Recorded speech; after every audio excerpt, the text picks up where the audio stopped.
ஈரானோட true promise 3 முழுவதுமாக பெண்களை வைத்தே இந்த ப்ராஜெக்டை செஞ்சு முடிச்சிருக்காங்க அப்படிங்கிற தகவல்.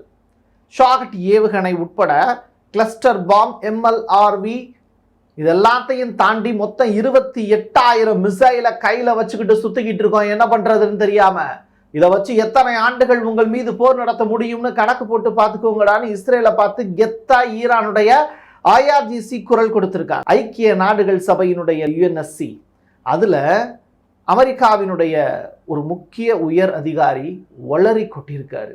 அவர் பேசினது ஈரானுக்கு ஆதரவான சம்பவமா மாறி போய் நிற்குது. இன்னைக்கு ட்விட்டர்ல அதுதான் ட்ரோல் மெட்டீரியல். இது எல்லாத்தையும் கடந்து ஜெர்மனியினுடைய வெடிபொருட்களை இஸ்ரேல் எப்படி பயன்படுத்தி ஈரானுடைய சில இடங்களை அழிச்சு காட்டியிருக்காங்க அப்படிங்கிற தகவலும், இந்த ஃபோர்ட்ரான் அப்படிங்கிற அந்த நியூக்ளியர் சைட் மீது அமெரிக்கா வராட்டி ஈரான் எந்த ஆயுதத்தை பயன்படுத்தி அட்டாக் பண்ண போகிறது அப்படிங்கிற புதிய தகவலையும் தான் பார்க்க போகிறோம். வாங்க பார்க்கலாம் உறவுகளே. இது பிரசாத் சிக்னேச்சர்.